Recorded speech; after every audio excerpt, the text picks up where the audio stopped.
Welcome to Summarize Science. When a natural disaster strikes, one of the biggest challenges for first responders is knowing where the worst damage is. Getting this information quickly can save lives.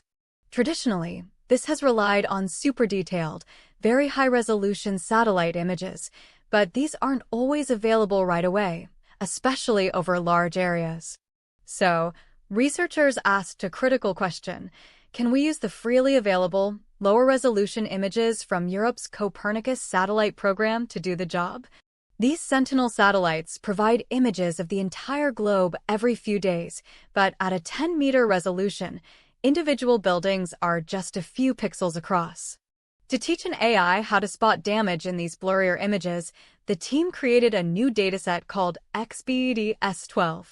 They took an existing dataset of high-resolution images with detailed building damage labels and meticulously matched them with corresponding pre- and post-disaster images from the Sentinel satellites.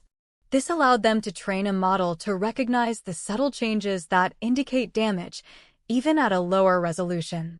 The results, as you can see in this example from a wildfire, are surprisingly effective. The AI was able to generate a damage map that closely matches the official reference map, identifying clusters of destroyed buildings. Interestingly, the researchers found that for this task, more complex AI architectures didn't always lead to better results. Simpler models often performed better when trying to map damage in new, unseen disasters, suggesting they were less prone to memorizing specific details of the training data. They also tested massive, pre-trained foundation models for Earth observation, but found they offered little practical benefit here.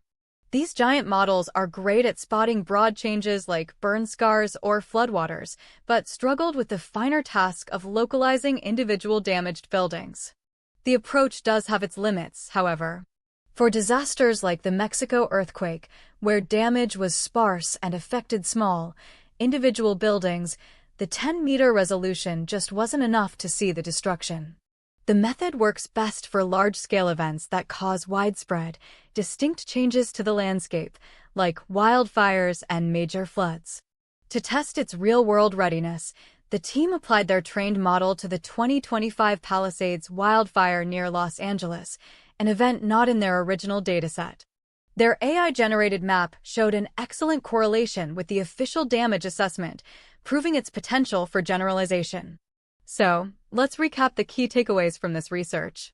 First, freely available, medium-resolution Copernicus satellite data is a viable and powerful tool for rapid, wide-area damage assessment.